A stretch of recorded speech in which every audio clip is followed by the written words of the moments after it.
أعوذ بالله السميع العليم من الشيطان الرجيم من همزه ونفخه ونفسه بسم الله الرحمن الرحيم ولا تكونوا من المشركين من الذين فرقوا دينهم وكانوا شيعا كل حزب بما لديهم فرحون.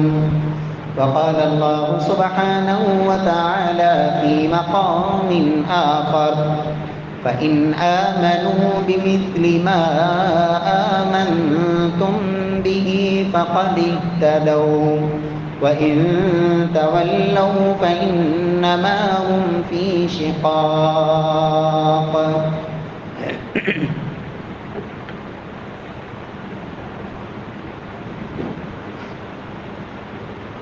ولا تكونوا من المشرکین، اور مشرکوں میں سے مت ہو جاؤ. من الذین فرقوا دینہم، ایسے لوگوں میں سے مت ہو جانا جنہوں نے اپنے دین کو ٹکڑے ٹکڑے کر دیا. وَكَانُوا شِيَعًا، اور وہ مختلف گروہوں میں بٹ گئے. كُلُّ حِزْبٍ بِمَا لَدَيْهِمْ فَرِحُونَ، ہر گروہ، ہر جماعت جو ان کے پاس ہے، ہر گروہ اس کے ساتھ خوش ہوئے جا رہا ہے. معزز سامعین کرام، محترم بھائیوں، بزرگوں، دوستوں، معززات ماؤں اور بہنوں، جناب آدم علیہ السلام سے رب کائنات نے اس دین میں ایک ہی دین اور ایک ہی اسلام، اس کی جو بنیادی اور اصولی باتیں تھیں وہ سب کی سب متفقہ تھیں. ہر نبی کو رب کائنات نے جب مبعوث فرمایا تو اس نے اللہ رب العزت کی توحید کی طرف دعوت دی، عقیدہ آخرت اپنے متبعین کو سمجھایا اور سکھایا، انبیاء کرام پر ایمان، اللہ کے فرشتوں پر ایمان، نبی کائنات صلی اللہ علیہ وسلم پر رب کائنات نے اس دین کو مکمل فرمایا. الیوم اکملت لکم دینکم واتممت علیکم نعمتی ورضیت لکم الاسلام دینا. اللہ رب العزت نے جناب رسول اللہ صلی اللہ علیہ وسلم کی زندگی میں اس دین کو اللہ نے مکمل فرما دیا. رسول اللہ صلی اللہ علیہ وسلم نے اپنی زندگی میں امت کو اس بات کی تنبیہ فرمائی، ترکت فیکم امرین لن تضلوا ما تمسکتم بہما کتاب اللہ و سنتی. لوگوں، دو چیزیں تم میں چھوڑ کے جا رہا ہوں، جب تک ان دو چیزوں کو تھامے رکھو گے کبھی گمراہ نہیں ہوگے. اور وہ دو چیزیں، ایک اللہ کی کتاب قرآن مجید اور دوسری جناب رسول اللہ صلی اللہ علیہ وسلم کی سنت. رسول اللہ صلی اللہ علیہ وسلم نے اپنی زندگی میں صحابہ کرام رضوان اللہ علیہ مجمعین کی جو تربیت فرمائی، آپ صلی اللہ علیہ وسلم کے دنیا سے چلے جانے کے بعد صحابہ کرام نے اللہ کا وہی دین جو جناب رسول اللہ صلی اللہ علیہ وسلم ان کے پاس چھوڑ کے گئے، اسے صحابہ کرام نے آگے امت کی طرف منتقل کیا. اور اس دین کو اللہ کی اس زمین پر غالب کرنے کے لیے ان صحابہ کرام نے طرح طرح کی قربانیاں پیش کی، مالی قربانیاں، جانی قربانیاں، اور اللہ کے دین کے راستے میں آنے والی ہر رکاوٹ کو انہوں نے ہٹایا.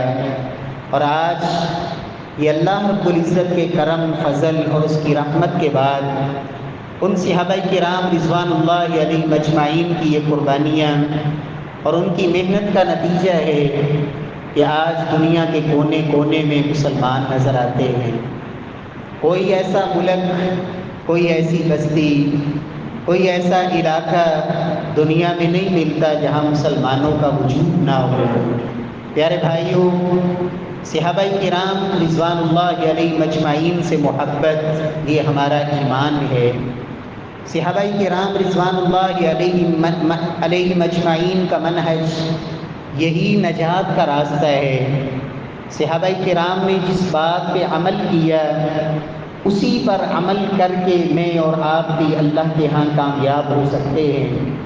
اگر کوئی شخص یہ سوچ بیٹھا ہے کہ میں جس دین کو اختیار کرنے جا رہا ہوں یہ دین اس دین سے جدا اور الگ ہے کہ جس دین پر نبی صلی اللہ علیہ وسلم کے صحابہ کرام چلتے رہے، تو یاد رکھیں کہ وہ کبھی بھی نجات کا راستہ نہیں ہو سکتا۔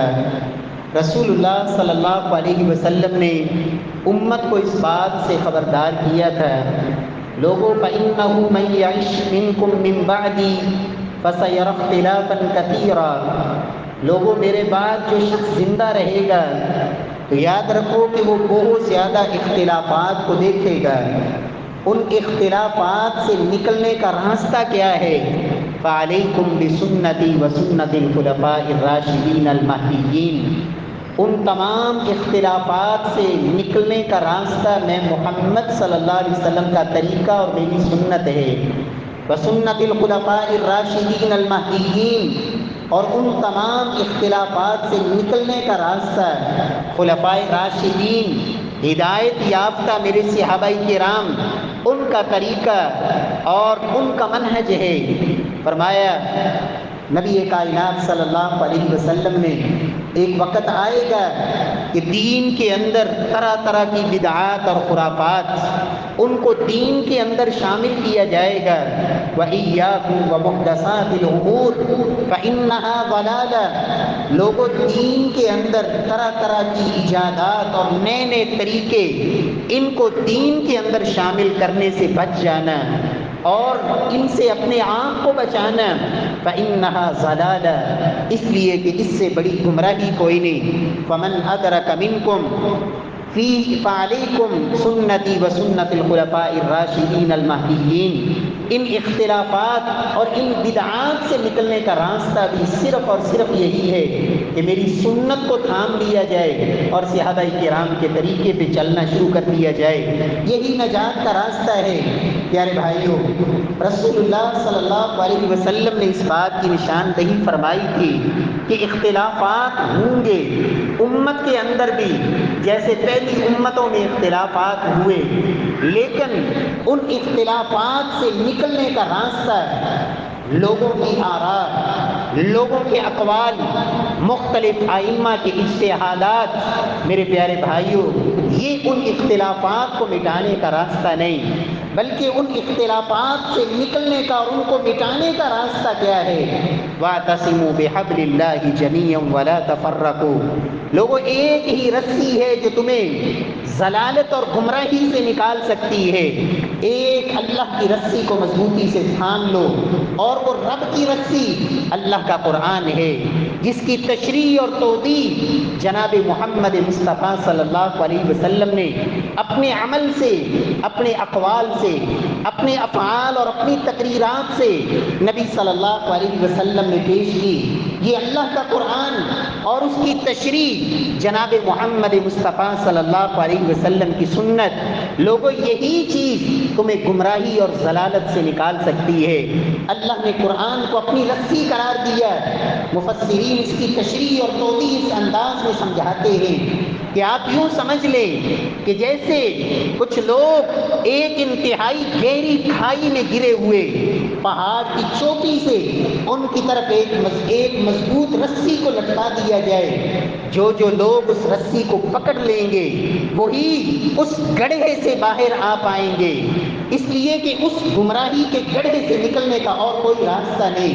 اسی طرح قرآن یہ اللہ کی وہ رسی ہے جسے میرے رب نے آسمان سے زمین کی طرف لٹکایا، اور نبی صلی اللہ علیہ وسلم فرماتے ہیں لوگوں اس رسی کا ایک کنارہ میرے رب کے ہاتھ ہاتھ میں ہے اور دوسرا اس نے تمہاری طرف لٹکا دیا۔ جس نے اسے تھام لیا وہی ان گمراہیوں سے اور ان ضلالت اور اندھیرے اور تاریکیوں سے اپنے آپ کو نکال سکے گا۔ جو اس قرآن سے ہٹ گیا اور اس قرآن لانے والے صاحب قرآن جناب محمد مصطفیٰ صلی اللہ علیہ وسلم کی سنت سے ہٹ گیا، لوگوں وہ کبھی بھی نجات کا راستہ اختیار نہیں کر سکتا۔ نبی صلی اللہ علیہ وسلم نے مزید اس بات کو اور انداز میں سمجھایا۔ صحابہ کرام فرماتے ہیں اللہ کے رسول نے ایک لمبی آپ نے ایک لکیر کھینچی اور اس کے دائیں بائیں آپ نے مختلف لکیریں کھینچی۔ آپ صلی اللہ علیہ وسلم نے فرمایا میرے صحابہ یہ جو ایک درمیان میں لمبی لکیر ہے یہ راستہ نجات کا راستہ ہے جس پہ میں اور میرے صحابہ ہیں، اور اس کے دائیں بائیں جتنے راستے ہیں فرمایا ہر راستے پہ داعی موجود ہے، دعوت دینے والا موجود ہے، پکارنے والا موجود ہے، لیکن یہ سب کے سب راستے ان کا انجام وہ جنت نہیں بلکہ جہنم ہے۔ یہ گمراہی کے داعی ہیں، گمراہی کی طرف بلانے والے۔ فرمایا نجات اسی بات میں ہے ما انا علیہ واصحابی، جس پہ میں اور میرے صحابہ ان کا عمل ہے، یہی نجات کا راستہ ہے۔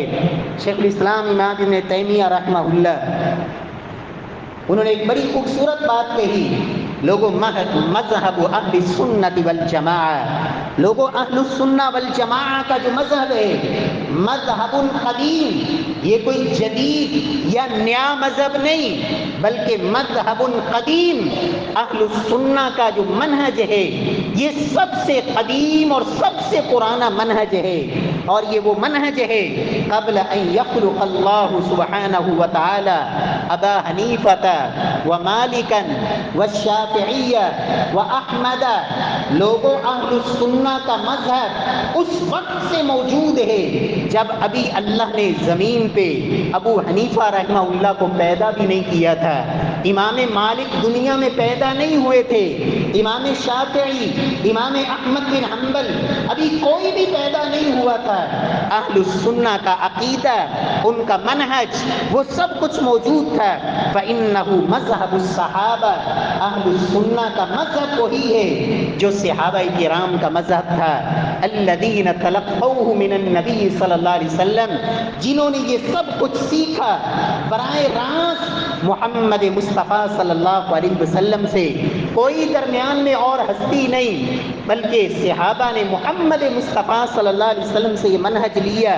ومن خالف ذلک فهو مبتدع عند اہل السنۃ والجماعہ، جو شخص صحابہ کرام کے راستے سے ہٹ گیا، صحابہ کرام کی مخالفت میں اتر آیا، لوگوں اس سے بڑا گمراہ اور اس سے بڑا بدعتی انسان اس کائنات میں کوئی نہیں۔ اس لیے کہ نبی صلی اللہ علیہ وسلم کے صحابہ، ان کو اللہ نے اپنے نبی کی صحبت کے لیے چنا، ایسے انتخاب نہیں کیا بلکہ رب کائنات نے انبیاء کرام کے بعد روئے زمین پہ تمام لوگوں کے میرے رب نے دلوں کو جھانکا، دیکھا، اور سب سے پاک صاف اور پاکیزہ دل فعلم ما فی قلوبہم، جن کے دلوں کے اندر جو کچھ تھا میرے رب نے اسے جاننا، میرے رب کے وہ علم میں تھا اور میرے رب نے اس کو ظاہر کیا لوگوں کے سامنے۔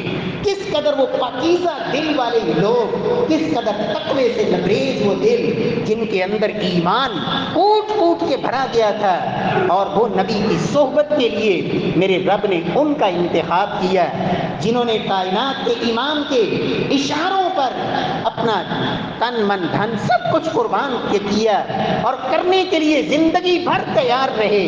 اللہ کے نبی صلی اللہ علیہ وسلم کے یہ صحابہ، میرے پیارے بھائیوں، آج بھی اگر میں اور آپ چاہتے ہیں اختلافات سے جان چھڑا کے، اور لوگوں نے جو اپنے اپنے طریقے بنائے ہوئے ان سے بچ کر ہم اگر چاہتے ہیں وہ ایک راستہ جو نجات کا راستہ ہے، جس کی دعا میں اور آپ نماز کی ہر رکعت میں کرتے ہیں، اہدنا الصراط المستقیم صراط الذین انعمت علیہم، اے اللہ مجھے صراط مستقیم پر چنا دے، جما دے، اے اللہ جس صراط مستقیم پر تیرے نبی چلتے رہے، تیرے نبی کے یار چلتے رہے، نبیوں کے ساتھی چلتے رہے جن پر تیرا انعام ہوا، انعمت علیہم، وہ انعام یافتہ لوگ کون ہیں؟ قرآن مجید میں یہ اللہ نے دوسری جگہ پہ اس بات کی صراحت کی، وہ صدیقین ہیں، وہ شہداء ہیں، وہ صالحین ہیں، وحسن اولئک رفیقا، لوگوں ان سے زیادہ اچھی صحبت اور اچھا ساتھ کسی کا نہیں ہو سکتا۔ اللہ ہمیں بھی ان لوگوں کا ساتھ نصیب فرما دے۔ پیارے بھائیوں، میرے رب نے قرآن میں ایک اصول بیان فرمایا، فَإِنْ آمَنُوا بِمِثْلِ مَا آمَنْتُمْ بِهِ فَقَدِ اهْتَدَوْا، لوگوں اپنے آپ کو ہدایت یافتہ بنانا چاہتے ہو، ایسی ہدایت جو تمہیں اللہ کی جنت کا مہمان بنا دے، ایسی ہدایت جو تمہیں حوض کوثر پہ محمد مصطفیٰ صلی اللہ علیہ وسلم کے ہاتھ سے حوض کوثر کا جام ملنے کا سبب اور ذریعہ بن جائے، ایسی ہدایت جو قیامت والے دن میدان محشر میں شفاعت مصطفیٰ کا ذریعہ بن جائے، وہ ہدایت جو تمہیں اللہ کی جنت میں داخلے کا ذریعہ اور سبب بن جائے، وہ ہدایت کیسے ملے گی؟ فَإِنْ آمَنُوا بِمِثْلِ مَا آمَنْتُمْ بِهِ فَقَدِ اهْتَدَوْا، ایک ہی راستہ ہے کہ نبی کے صحابہ ان کا جو ایمان تھا ویسا ایمان بناؤ، جو اس پہ وہ عمل کرتے رہے، جو ان کا طریقہ اور منہج تھا اس منہج کو اختیار کرو۔ اللہ رب العزت ہم سب کو توفیق سے نوازے۔ پیارے بھائیوں، آج آپ دیکھیں کتنے ایسے لوگ ہیں، آپ بنیادی طور پر عقائد سے آغاز کریں، صحابہ کرام میں یاد رکھیں، کوئی ایک بھی صحابی ایسا نہیں تھا جس نے کسی قبر پہ جا کے سجدہ کیا ہو، کسی قبر والے سے اس نے مانگا ہو، کسی قبر والے کو اس نے مشکل کشا یا حاجت روا سمجھا ہو، کسی دربار کسی مزار کا پجاری ہو۔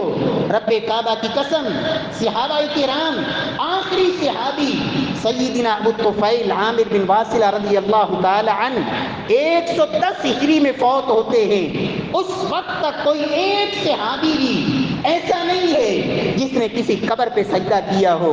صحابہ کرام تو اونچی قبروں کو برابر کرنے والے، اس لیے کہ اللہ کے نبی نے ان کو منہج یہ دیا تھا کہ لوگوں، قبر والا جو منو مٹی کے نیچے جا چکا ہے، قرآن کہتا ہے قیامت تک انہیں پکارتے رہو تو جو قبروں میں ہے، وما انت بمسمع من فی القبور، اے محبوب آپ بھی سنانا چاہیں تو قبروں والوں کو آپ سنا نہیں سکتے، میرے اللہ کی مرضی ہے، جب چاہے، جسے چاہے، جس وقت چاہے، جتنی بات چاہے میرا رب سنا دے۔ اور جہاں جہاں کائنات کے امام نے فرمایا لوگوں یہ بات مردے کو میرا رب سنا دیتا ہے، میرا اور آپ کا ایمان یہ ہونا چاہیے، یقین یہ ہونا چاہیے۔ اللہ کے نبی نے فرما دیا کہ جب لوگ دفن کر کے واپس پلٹتے ہیں، مردہ لوگوں کے قدموں کی آہٹ سنتا ہے، میرا ایمان ہے محمد مصطفیٰ صلی اللہ علیہ وسلم نے کہہ دیا میرا رب اس مردے کو یہ قدموں کی آہٹ سناتا ہے۔ لیکن اللہ نے یہ ضابطہ قرآن میں بیان کیا، لوگوں جو فوت ہو جائیں، جو دنیا سے چلے جائیں، وہ سنتے نہیں، انک لا تسمع الموتى، لیکن ایسی چند احادیث جن میں کوئی خاص موقع پہ کوئی خاص جملہ اللہ کے نبی صلی اللہ علیہ وسلم نے فرمایا کہ یہ کلمہ میرا اللہ مردے کو سناتا ہے۔ حق یہ ہے کہ میرا اور آپ کا ایمان یہ ہونا چاہیے کہ اللہ رب العزت یہ بات سنانے پہ قادر ہے اور رب جیسے چاہتا ہے ان کو سنا دیتا ہے۔ لیکن یہ عقیدہ بنانا کہ جب کوئی زندہ تھا میں کمرے میں بیٹھا ہوں وہ دیوار کے پار ہے تو نہیں سنتا تھا، اب جو وہ دنیا سے چلا گیا اور قبر میں ہے، اب میں لاہور میں ہوں، اس کی قبر کراچی میں ہے، اب وہ یہاں سے بھی سن رہا ہے، اب وہ بغداد میں بھی ہے، وہ یہاں سے بھی سن رہا ہے۔ میرے پیارے بھائیوں، اللہ کی قسم یہ عقیدہ صحابہ کرام میں سے کسی ایک صحابی کا بھی نہیں، تمام صحابہ کرام منہج کیا تھا؟ آج قبروں پہ بیٹھنے والے مجاور، ان سے پوچھیں، کہتے ہیں میں علی کا ملنگ ہوں۔ علی کا عقیدہ کیا تھا؟ کیا سیدنا علی قبر پہ مجاور بن کے بیٹھتے تھے، قبروں کے پجاری تھے؟ قبروں پہ سجدہ کرنے والے تھے، سیدنا علی کو ہی اللہ کے نبی نے ایک مشن دیا تھا۔ ابو الحیاج الاسدی کہتے ہیں مجھے سیدنا علی نے کہا الا ابعثک الا ما بعثنی رسول اللہ صلی اللہ علیہ وسلم، ابو الحیاج میں تمہیں وہی کام سپرد کرتا ہوں جو محمد مصطفیٰ صلی اللہ علیہ وسلم نے میرے سپرد کیا تھا۔ اللہ تبع تمثالا الا طمست ولا قبرا مشرفا الا سویت، اللہ کے نبی نے کہا تھا کہ علی کوئی مورتی نظر آئے، کوئی بت نظر آئے اسے توڑ دینا، ولا قبرا مشرفا الا سویت، اور کوئی بھی اونچی قبر نظر آئے اسے زمین کے برابر کر دینا۔ اونچی قبر محمد مصطفیٰ صلی اللہ علیہ وسلم نے اس کی تعلیم نہیں دی، قبر کو پکا بنانا، قبر کو چونا گچ بنانا، قبر کے اوپر میزار یا دربار یہ تو بڑی دور کی بات ہے، ایک بارش سے اونچی قبر محمد مصطفیٰ صلی اللہ علیہ وسلم کی یہ تعلیم نہیں ہے۔ پیارے بھائیوں، اللہ کے نبی صلی اللہ علیہ وسلم کے یہ صحابہ کرام کا منہج یہ کن کے پاس ہے؟ آج سوچیں کون اس کے داعی ہیں، کون اس کی طرف دعوت دینے والے ہیں؟ نبی صلی اللہ علیہ وسلم کے صحابہ، ایک صحابی نہیں، سیدنا ابو موسیٰ اشعری فوت ہونے سے پہلے بیٹے کو بلاتے ہیں، میرے بیٹے جب میں فوت ہو جاؤں تو میری میت کے ساتھ آگ لے کے نہ جانا۔ آج قبروں پہ اگربتیاں، قبروں پہ یہ چراغاں، پیارے بھائیوں یہ صحابہ کا منہج نہیں۔ کہا لا تجعلوا علی قبری بناء، بیٹے میری قبر پر کوئی عمارت نہ بنانا، لا تجعلوا علی قبری بناء۔ ابو موسیٰ اشعری رضی اللہ تعالی عنہ اپنے بیٹے کو نصیحت فرماتے ہیں۔ پیارے بھائیوں، صحابہ کرام کا منہج وہ قبروں کی پوجا نہیں، قبروں والوں سے مانگنا نہیں۔ آج میری الحمدللہ اہل الحدیث کی یہی دعوت ہے، یہی منہج ہے۔ لوگوں، نجات ما انا علیہ و اصحابی، جس پہ محمد مصطفیٰ کا عمل، جس پہ محمد مصطفیٰ صلی اللہ علیہ وسلم کے صحابہ کا عمل، اور وہ کس بات پہ تھا کہ قبروں والے جو دنیا سے چلے جائیں، پیارے بھائیوں وہ تو ہماری دعاؤں کے محتاج ہیں۔ اب ہمیں ضرورت ہے ان کے لیے دعائیں کریں، ان کے لیے اللہ سے رفع درجات کی دعائیں کریں۔ تمام دنیا سے جانے والے نیک لوگ، ان کے لیے بخشش کی دعا، ربنا اغفر لنا ولاخواننا الذین سبقونا بالایمان، اے اللہ ہمیں بھی معاف فرما دے، جتنے بھی لوگ ایمان کے ساتھ دنیا سے چلے گئے اللہ سب کو معاف فرما دے۔ یہی اللہ نے قرآن میں کہا والذین جاءوا من بعدهم یقولون ربنا اغفر لنا ولاخواننا الذین سبقونا بالایمان ولا تجعل فی قلوبنا غلا للذین آمنوا، اے اللہ جو ایمان والے دنیا سے چلے گئے ہمارے دلوں میں ان کے لیے بغض نہ پیدا کرنا، ہمارے دلوں میں ان کے لیے کینہ نہ پیدا کرنا، اے اللہ ہمارے دلوں سے ان کا احترام وہ ختم نہ کرنا۔ ہماری دعوت یہی ہے، جو اللہ کا ولی ہے اس کا احترام فرض ہے، اس کا حیا لازم ہے، لیکن ولی اس سے مانگنا یہ شرک ہے۔ ولی کو مشکل کشا اور رب کے مقابلے میں رب کی صفات اس کے اندر مان لینا، یہ صحابہ کرام کا منہج نہیں، یہ اللہ کے نبی کے صحابہ کی یہ دعوت نہیں۔ اللہ رب العزت ہمیں توحید والا بنائے اور توحید پہ زندہ رکھے، اور رب کائنات اللہ ہم سب کو شرک جیسی غلاظت سے اللہ محفوظ فرمائے۔ پیارے بھائیوں، آج کتنے ایسے لوگ ہیں، آپ ان سے پوچھیں یہ ہاتھ پہ کیا باندھا ہے؟ یہ تعویذ ہے۔ یہ کیا باندھا ہے؟ یہ دھاگا ہے، یہ کڑا ہے، یہ چھلا ہے۔ میرے پیارے بھائیوں، اہل الحدیث کی دعوت کڑوں، چھلوں اور دھاگوں کی دعوت نہیں، اس لیے کہ اللہ کے نبی نے کہا من علق تمیمۃ فقد اشرک، لوگوں جس نے تمیمہ کوئی ایسی چیز لٹکائی جس کے بارے میں نظریہ یہ بن گیا یہ بازو پہ بندھا ہوا ہے تو میں مصائب سے بچا ہوا ہوں، میں تکلیفوں سے بچا ہوا ہوں، یہ بیماریوں سے بھی مجھے بچائے گا، یہ شفا بھی دے گا، میری تکلیف کو بھی دور کرے گا۔ پیارے بھائیوں، اللہ کے نبی صلی اللہ علیہ وسلم کے صحابہ ان کا منہج کیا ہے؟ سیدنا حذیفہ رضی اللہ تعالی عنہ، انہوں نے ایک شخص کے دیکھا بازو پہ چمڑے کا، اس نے کوئی چیز چمڑے کی باندھی ہوئی، پوچھا یہ کیوں باندھ رکھا ہے؟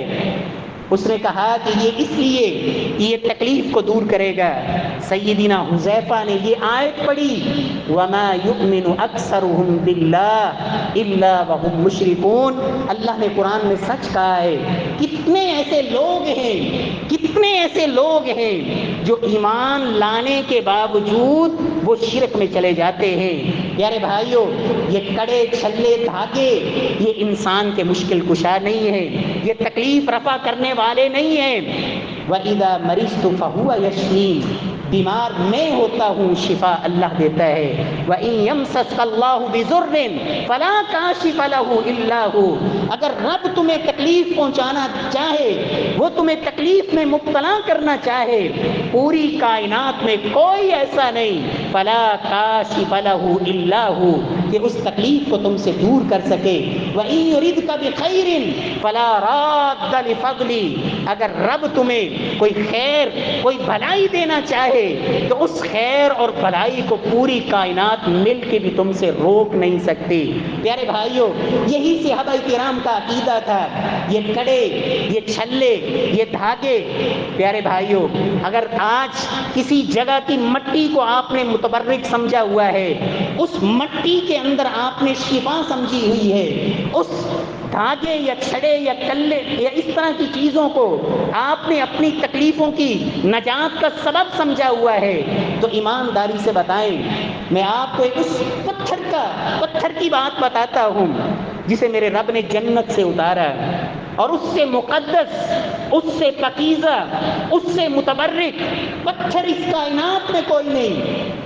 اس پتھر کو مخاطب کر کے صحابی رسول عمر فاروق نے کہا تھا، انک حجر لا تضر ولا تنفع، اے حجر اسود تو ایک پتھر ہے، اور عمر کا عقیدہ یہ ہے کہ تو نفع نقصان کا مالک نہیں ہے۔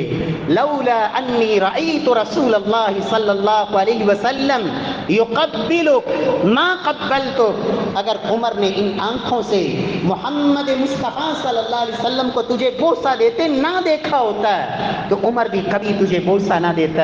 میرے پیارے بھائیوں، بیت اللہ کے پاس جا کے وہاں کتنے ایسے لوگ ہیں جو سمجھتے ہیں کہ شاید بیت اللہ کا غلاف، اس کا کچھ حصہ چوری کر کے میں نے جیب میں رکھ لیا، قبر میں میرے ساتھ رکھ دیا گیا تو شاید میری نجات ہو جائے گی۔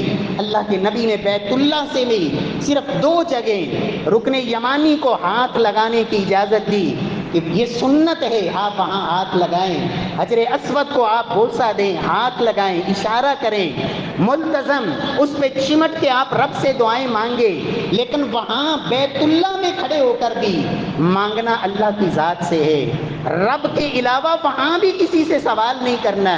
میرے پیارے بھائیوں، یہ عقیدہ صحابہ کرام کا عقیدہ ہے۔ آپ اخلاقیات، عبادات کی طرف آئیں۔ آج مساجد کو دیکھیں، مسلمانوں کی مساجد میں عورتوں کی آپ کو نماز کی جگہ نہیں ملے گی۔ مسلمانوں کی مسجدوں میں عورتوں کے لیے نماز کی جگہ نہیں، الا ماشاء اللہ جن کو اللہ توفیق دے۔ صحابہ کرام کا منہج کیا تھا کہ عورتیں مسجد نہ آئیں، یہ صحابہ کا منہج نہیں ہے۔ اللہ کے نبی کی زندگی میں صحابیات مسجد میں آتی تھیں۔ ام ہشام کہتی ہیں، میں نے ہر جمعے میں اللہ کے نبی سے سورہ قاف سنی، سن کے میں نے یہ سورت زبانی یاد کر لی۔ صحابیات تو نمازوں میں شریک ہوتی تھی مسجدوں میں۔ آج عورت پر پابندی کہ وہ مسجد نہ آئے، بازار جا سکتی ہے، دنیا کے ہر جگہ پہ جا سکتی ہے، لیکن مسجد میں عورت پہ آنے پہ پابندی ہے۔ میرے پیارے بھائیوں، یہ صحابہ کا منہج نہیں تھا۔ سیدنا عبداللہ بن عمر اپنے بیٹے بلال سے کہتے ہیں، اپنی بیوی کو مسجد جانے سے نہیں روکنا، اس لیے کہ اللہ کے نبی نے کہا ہے عورتوں کو مسجد جانے سے مت روکو۔ بیٹے نے کہا میں تو روکوں گا اپنی بیوی کو۔ صحابی کا منہج کیا ہے؟ کہا اللہ کے نبی نے کہا نہ روکو، تو کہتا ہے میں روکوں گا۔ روایت کے لفظ ہیں، اس کے بعد پوری زندگی سیدنا عبداللہ نے اپنے بیٹے سے کلام نہیں کی کہ میں تمہیں اللہ کے نبی کی حدیث سناتا ہوں اور تم مجھے اپنی رائے، اپنی عقل، اور یہاں یاد رکھیں لوگ آراء کو لیتے ہیں، فلاں کی رائے، فلاں کا قول، فلاں کا اجتہاد، اور یاد رکھیں اللہ کا قرآن بتاتا ہے نبی کی بات کے مقابلے میں نبی کا بیٹا بھی اپنی عقل استعمال کرے، اپنی رائے لائے نبی کا بیٹا، تو اللہ کا قرآن بتاتا ہے کہ اسے گمراہی سے اور غرق ہونے سے نبی بھی نہیں بچا سکتا۔ اس کی آنکھوں کے سامنے میرا رب اسے غرق کرتا ہے جب نبی کی بات کے مقابلے میں نبی کا بیٹا اپنی عقل استعمال کرے۔ پیارے بھائیوں، جناب نوح علیہ السلام بیٹے کو دعوت دی کشتی میں آ جاؤ۔ بیٹے نے کہا کشتی تو نیچے ہے، پہاڑ اونچا ہے، پہاڑ پہ چڑھ کے اپنی جان بچا سکتا ہوں۔ میرے رب نے نبی کی آنکھوں کے سامنے اس بیٹے کو پانی میں غرق کر دیا۔ نجات کا راستہ اللہ کے نبی کی اتباع میں ہے، اللہ کے نبی کے یاروں کو، صحابہ کرام ان کے منہج کی پیروی میں ہے۔ اللہ ہم سب کو توفیق سے نوازے۔ پیارے بھائیوں، آپ نماز کو لیں، عبادات کو لیں، اذان سے لے کر السلام علیکم ورحمۃ اللہ نماز کے اختتام تک آپ اذان دیکھیں۔ بلال حبشی کی اذان آغاز کہاں سے ہوتا تھا؟ بلال حبشی کی اذان اللہ اکبر سے شروع ہوتی تھی۔ نماز سے پہلے صف بندی، نماز میں آپ کھڑے ہیں، صحیح بخاری میں اٹھائیں سیدنا انس کی حدیثیں، سیدنا حذیفہ کی حدیثیں۔ وہ انس جو 10 سال مدینے میں محمد مصطفیٰ صلی اللہ علیہ وسلم کی ہر لمحے خدمت میں رہے، کیا کہتے ہیں؟ صحابہ جب صف میں کھڑے ہوتے، قدم سے قدم، کندھے سے کندھا، یہ صحابہ کرام کی صف بندی تھی۔ یہ دعوت کہاں ملے گی آپ کو؟ کون اس کا داعی ہے؟ ڈھونڈیے، تلاش کیجئے۔ صحابہ کرام نماز کے اندر ہر نماز کی رکعت میں فاتحہ، نماز میں سورۃ الفاتحہ پڑھنے والے۔ سیدنا ابو ہریرہ کہتے ہیں مجھے اللہ کے نبی نے کہا ابو ہریرہ مدینے کی گلیوں میں اعلان کر دو جس نے نماز میں سورۃ الفاتحہ نہیں پڑھی اس کی کوئی نماز نہیں، لا صلاۃ لمن لم یقرأ بفاتحۃ الکتاب۔ پیارے بھائیوں، اختلافات اپنی جگہ پہ، لیکن آئیے ان اختلافات کو مٹائیے۔ آج دشمن مسلمانوں کو اس طرح اپنی مختلف گروہ بندیوں میں بانٹ کے آج مسلمانوں کی غیرت مٹ چکی۔ وجہ کیا ہے؟ ہر ایک کو بس اپنی ذات کی فکر، اپنی پیٹ کی فکر، اپنی اور اپنی ذات کی اور اپنے پیٹ کی اور اپنی معیشت کی فکر، اپنے مال کی فکر۔ صحابہ کرام رضوان اللہ علیہم اجمعین، ان کے دور میں اللہ کا قرآن تھا، محمد مصطفیٰ کا فرمان تھا، اور اللہ کا قرآن بھی کہتا ہے لوگو اطیعوا اللہ واطیعوا الرسول واولی الامر منکم فان تنازعتم فی شیء فردوہ الی اللہ والرسول۔ ہر چیز کو اس کو ناپنے کے لیے میرے رب نے ایک پیمانہ دے دیا، اس کو تولو اللہ کے قرآن کے پر اور محمد مصطفیٰ کے فرمان پر۔ جس کی رائے اللہ کے قرآن کے خلاف ہو وہ صدیق اکبر کیوں نہ ہو، فاروق اعظم کیوں نہ ہو، اور صحابہ کا یہی منہج ہے۔ لوگوں کس امام کی بات کرتے ہو، کس مجتہد کی بات کرتے ہو، کس فقیہ کی بات کرتے ہو؟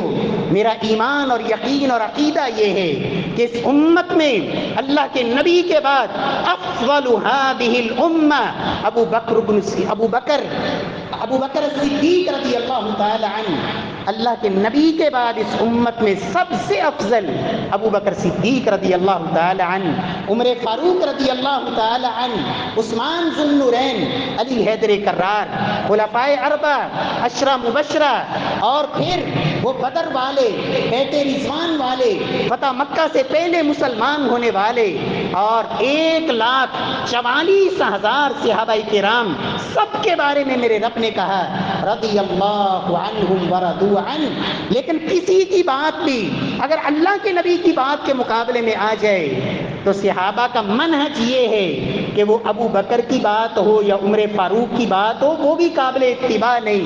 اگر ان سے بھی ایسی کوئی بھول ہو جائے، سیدنا عبداللہ بن عمر کو کہا گیا، ایک مسئلے کے بارے میں ان سے پوچھا گیا، انہوں نے کہا اللہ کے نبی کی بات یہ ہے، کہا عمر کی رائے تو یہ تھی، کہا میں تمہیں اللہ کے نبی کی بات بتاتا ہوں تو مجھے عمر کی رائے بتاتے ہو؟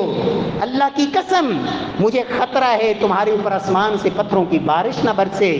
پیارے بھائیوں، نجات کا راستہ یہی ہے، نماز جو سب سے بڑی عبادت ہے۔ قبر کا پہلا سوال نماز کا، نماز نہیں تو اللہ فرماتے ہیں اقیموا الصلاۃ ولا تکونوا من المشرکین۔ لوگوں نماز نہیں، دین نہیں، بے نماز قرآن اور حدیث یہ بتاتے ہیں مسلمان اور کافر کے درمیان اگر حد فاصل ہے وہ نماز ہے۔ نماز سلف کہا کرتے تھے لوگوں کسی بندے کی دین داری کو دیکھنا ہے اس کی نماز کو دیکھو، اگر اس کی نماز درست ہے اس کا سارا دین درست ہے، اگر نماز درست نہیں اس کا باقی دین بھی ایسا ہوگا۔ اے لوگ کہتے ہیں نماز پڑھیں جیسی بھی پڑھیں، ہم کہتے ہیں جیسی نہ پڑھیں۔ کیوں؟